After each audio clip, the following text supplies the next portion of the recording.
ที่ว่าเห็นคนไปตุนกักตุนน้ำมันไว้หลายคนหลังจากที่ว่าสหรัฐและอิสราเอลเนาะบุกโจมตีอิหร่านยืดเยื้อมาหลายวันแล้วก็อิหร่านได้ปิดส่งแคมฮอร์โมนเห็นให้มีผลกระทบทั่วโลกเนาะเพราะว่า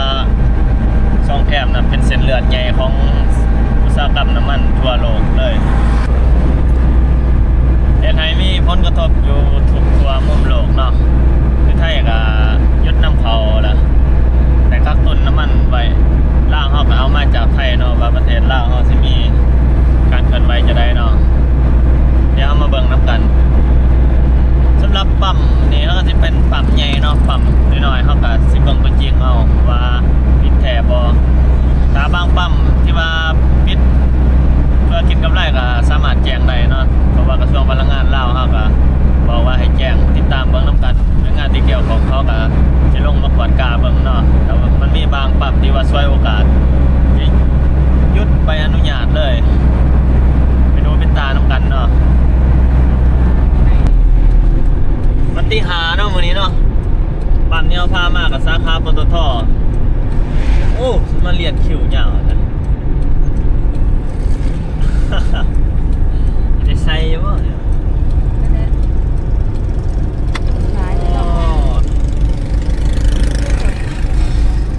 ปตท.ก็ปกติก็หลายอยู่แล้วเนาะปตท.ปากซองนี่ถือว่าเต็มเนาะทุกคนเนาะแต่ปกติเนาะปตท.ปากซองมันหลายแต่ใดแล้วนี่เฮาก็บ่ได้ใส่ซ้ำปตท.รักเก่าปากเซ่ครับปตท.บ่เจียงบ่ค่อยหลายเนาะเฮาก็ว่าสิมาใส่อยู่ปตท.ปากซองนี่แหละ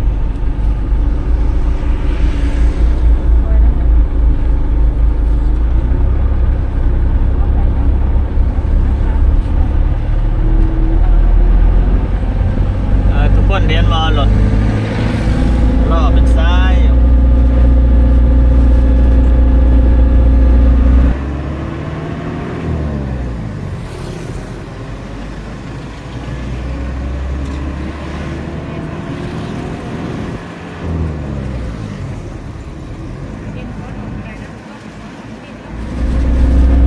เรียกว่าไปใส่ปั๊มหน่อยเอาทุกคนประการหนึ่งกับซีเมนต์เขายังแตกตื่นอยู่นะทุกคนเนาะยานผมมีน้ำมันใส่เนาะแต่ก็มีข้อดีอยู่ทุกคนเพราะว่าเขาก็ยังได้น้ำมันจากไทยเรื่อยๆอยู่เพราะว่าตามที่เขาบอกว่าไทยส่งให้ลาวอยู่มื้อละ7 ล้านลิตรเพราะว่าลาวไทยเป็นเมืองพี่เมืองน้องก็สิว่าสิได้ใส่อีกยาวนานอยู่เนาะ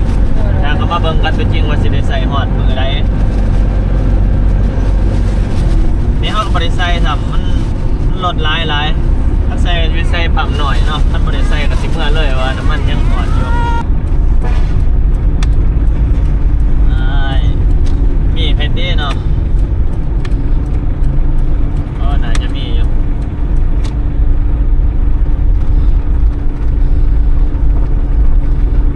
ก็ส่วนหมด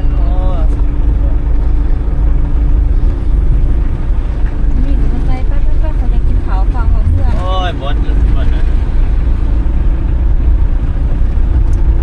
ปั๊มหน่อยถ้าว่าเบิดเลยบอดไซเนาะสุดท้ายทุกคนที่ว่าปกติเนาะคันแนวนี้เนาะท่าทางกับบ่ค่อยดีเนาะคันว่าเป็นจังซี่มันจะส้นก็จะกักตุนไว้ตามเบิ่งแล้วก็เฮ็ดให้น้ำมันขาดปั๊มยังเหลือแต่ปั๊มใหญ่ๆคือพวกปั๊มในตัวเมืองใหญ่ๆเนาะมันจะเหลือแต่ว่าปั๊มตัวเมืองใหญ่มันก็คนหลายเขาถ่าใส่กับบ่ได้เนาะคือบางหนึ่งมันสิซ่าเฮาติอันนี้ว่าสถานการณ์ก็ครึมๆกลางๆเนาะสิว่าปกติก็บ่ทันปกติทุกคนยังแตกตื่นอยู่ยังยานบ่มีน้ำมันใส่อยู่เนาะเพราะว่าเห็นรถจอดใส่เลียดใส่ลายบางคนก็ตุนไว้เนาะก็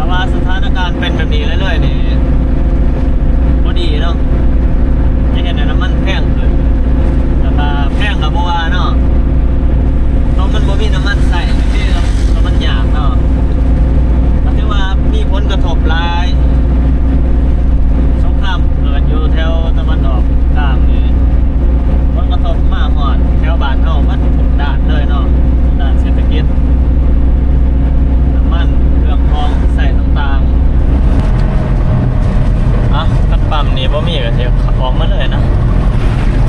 บ่ได้ใส่แล้วน้ำมันรถกำนันโอ้น่าจะมีเว้ยเนี่ยเนาะมีรถจอดอยู่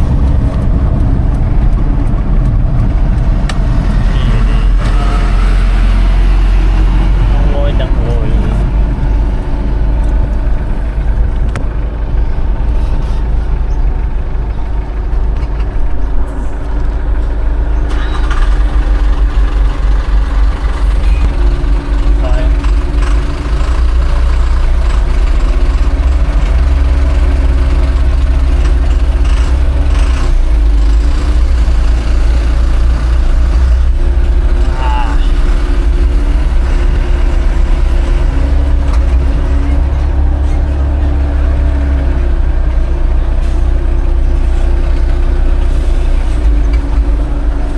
สวัสดิ์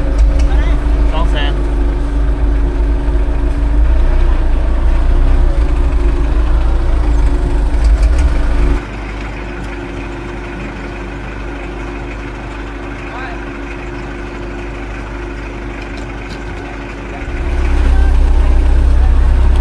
แต่ว่าส่งดีอยู่เนาะยังมีอยู่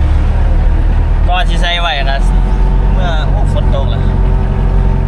เมื่อตุนไว้กันทุกคนสิไปให้ไปสวนยันบ่มีน้ำมันเมื่อน่ะสรุปแล้วก็ปั๊มน้อยเขตนอกตามซอกชนบทนี่บางปั๊มก็มีบางปั๊มก็บ่มีเนาะคือเฮาเลาะใส่นี่ปั๊มใหญ่คือปั๊มใหญ่ปตทก็มีเบิดทุกสาขาเนาะตามที่เฮาเห็น3สาขาที่เฮาทางผ่านเฮามานี่แต่ว่าคือสาขาปักซองนี่ก็เต็มรถหลายถ้าใส่ก็บ่ได้เนาะเพราะว่าแน่นอนเป็นชั่วโมง2ชั่วโมงแล้วจังสิได้ใส่รถเลียนคิวบักหลายคือเห็นแล้วในคลิปเขตอื่นเด้เขตใดแน่ยังบ่ทันขาดก็หรือว่ายังมีครบทุกบ่อนก็คอมเมนต์บอกกันเด้อว่าบ่อนใดมีบ่มีแต่ว่าแถวบ้านเฮานี่ตามที่เห็นนี่ปั๊มน้อยๆนี่บางปั๊มก็มีบางปั๊มก็บ่มีเนาะคันอยากได้ก็ต้องแล่นขึ้นไปในเมืองซื้ออยู่ในเมืองก็บ่ไกลเนาะประมาณ30กว่าโลถือว่าเบิดเท่านี้เนาะการเคลื่อนไหวของเรามื้อนี้